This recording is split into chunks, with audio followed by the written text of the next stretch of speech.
কোনো শিক্ষার্থী যদি ক্লাস পরীক্ষা বয়কটের এই নির্দেশ অমান্য করে যদি ক্লাস পরীক্ষায় যায়, তবে তাকে আমরা প্রজন্মের মির্জাফর হিসেবে ঘোষণা দিয়ে তাকে আমরা কি করব, তার যে ছবি আমরা টাঙায় দিব, সব জায়গায় ছড়া দিব এবং তাকে সামাজিক বয়কটের আওতায়। শিক্ষকরা যখন ক্লাস পরীক্ষা বয়কটে গিয়েছিল, আমরা কিন্তু ক্লাসরুমে গিয়ে বসে থেকে বলিনি যে স্যার ম্যাম আসেন, আমরা তো ক্লাসে বসে আছি, আপনাদের তো ক্লাস করাতে হবে, এটা আপনাদের দায়িত্ব।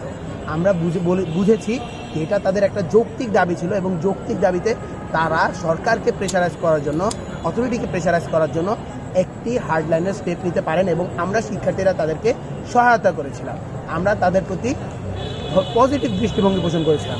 এখন সময় এসেছে শিক্ষকদের আমাদের প্রতি পজিটিভ দৃষ্টিভঙ্গি পোষণ করার। শিক্ষকরা যখন বৈষম্যের শিকার হয়েছিল, আমরা যখন যেমন তাদের পক্ষে দাঁড়িয়েছি, আমাদের পক্ষেও শিক্ষকদেররা দাঁড়াবে, এমনটাই আমরা আশা করছি। এর বাইরে শিক্ষার্থীদের প্রতি আমাদের অনুরোধ থাকবে, আপনারা কেউ ক্লাস পরীক্ষায় অ্যাটেন্ড করবেন না, তাতে যাই হোক। এবং কোনো শিক্ষার্থী যদি ক্লাস পরীক্ষা বয়কটের এই নির্দেশ অমান্য করে যদি ক্লাস পরীক্ষায় যায়, তবে তাকে আমরা প্রজন্মের মির্জাফর হিসেবে ঘোষণা দিয়ে তাকে আমরা কি করব, তার যে ছবি আমরা টাঙায় দিব, সব জায়গায় ছড়া দিব এবং তাকে সামাজিক বয়কটের আওতায় নিয়ে আসবো। এটা ঢাকা বিশ্ববিদ্যালয়ের স্টুডেন্টের সিদ্ধান্ত, কেননা জনমতের ভিত্তিতে প্রত্যেকটি ব্যাচ, প্রত্যেকটি ডিপার্টমেন্ট ক্লাস পরীক্ষা বর্জন করেছে।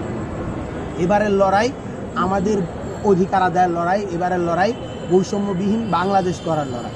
এই লড়াইয়ে যারাই বাধাগ্রস্ত করবে, আমরা মনে করব তারা এই প্রজন্মে মির্জাফর, তারা এই জাতিকে মূর্খ করে রাখতে চায়। মেধাভিত্তিক বাংলাদেশ গড়ার পথে তারা একটি বাধা, তারা একটি অবস্ট্যাকলস এবং সেই অবস্ট্যাকলসকে প্রতিহত করার জন্য সর্বোচ্চ চেষ্টা ঢাকা বিশ্ববিদ্যালয় সহ সারা বাংলাদেশের সমস্ত শিক্ষার্থীরা সম্মিলিত প্রচেষ্টার মাধ্যমে করবে। ধন্যবাদ।